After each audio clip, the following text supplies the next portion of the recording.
ભવ્ય જીત બાદ આજે પશ્ચિમ બંગાળમાં શપથવિધિ કાર્યક્રમ છે અને શપથવિધિ કાર્યક્રમના અનુસંધાને રાજકોટની અમારી સોની બજારની અંદર બંગાળી કારીગરો અને વેપારીઓ બહુ મોટી સંખ્યામાં રહે છે અને એના અલગ અલગ એસોસિએશન છે.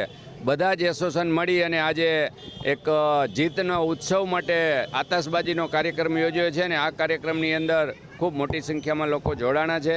ત્યારે હું એમ કહું છું કે બંગાળની જનતાને ખૂબ ખૂબ અભિનંદન પણ આપું છું અને દેશના આદરણીય પ્રધાનમંત્રી નરેન્દ્રભાઈ મોદીને પણ અભિનંદન આપું છું કે બંગાળની જીત છે એ વિકાસની રાજનીતિની જીત છે.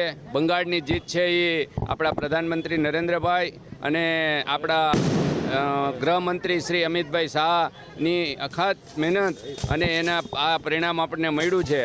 ત્યારે હું રાજકોટના સૌ બંગાળી ભાઈઓનો પણ ખૂબ ખૂબ અભિનંદન આપું છું કે ત્યાં આજે શપથવિધિ કાર્યક્રમ છે અને રાજકોટની અંદર આતશબાજી યોજી અને એને હું પણ ખૂબ ખૂબ અભિનંદન આપું છું. બંગાળની પ્રજાએ જ્યારે આવી જીત મોટી આપી છે ત્યારે બંગાળનો વિકાસ ખૂબ થશે. આજે એવો માહોલ દેશની અંદર યોજાયો છે કે 2014માં દેશના આદરણીય પ્રધાનમંત્રી બન્યા પહેલીવાર નરેન્દ્રભાઈ, ત્યારે આખો દેશ ઉત્સવ મનાવી રહ્યો હતો એવો આજે આખો દેશ ઉત્સવ મનાવી રહ્યો છે અને આખા દેશમાં માહોલને અનુસંધાને આપણા પ્રધાનમંત્રીને આખા દેશમાંથી ખૂબ ખૂબ શુભેચ્છા.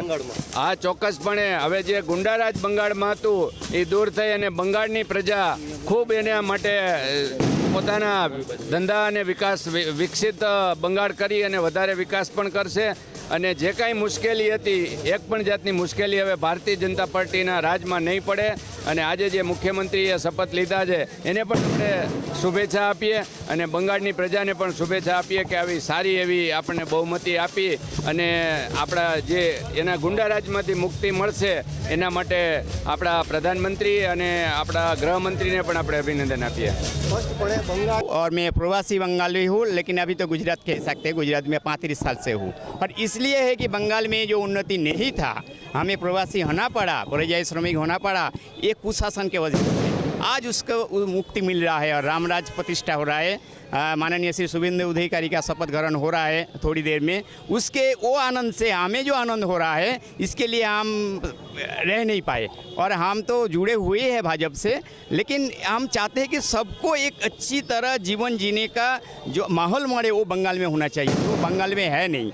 एक अच्छी तरह से जय सियाराम करके हो जो भी हो हैं उसको बिल्कुल आसान आज़ादी आज मिला है.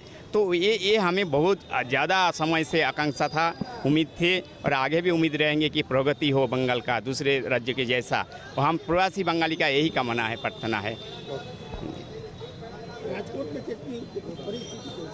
राजकोट में बहुत बढ़िया परिस्थिति है. हम 35 साल से इधर है, लेकिन बंगाल में जो परिस्थिति है जो हम टीवी में देखते हैं, समाचार माध्यम में देखते हैं, वो अच्छा नहीं था बिल्कुल. हम उम्मीद करेंगे आज से शुभेंदु अधिकारी की जो शपथ ग्रहण हो रहा है एक नया राज्य शुरू हो, राम राज्य शुरू हो, भयमुक्त समाज शुरू हो, प्रगति और उन्नति सबके साथ, सबके विकास के साथ सबको आज़ादी मिले, स्वाधीनता मिले, अभिव्यक्ति का एक आज़ादी मिले. तो ये हम चाहते हैं. परिस्थिति सुधर जाएगी क्या? हमें यही उम्मीद तो करते हैं, बिल्कुल सुधरेंगे, क्यों नहीं. राजकोट में कितने बंगाली हैं? लाखों जैसा होगा, लाखों जैसा. हम 35 साल से इधर है.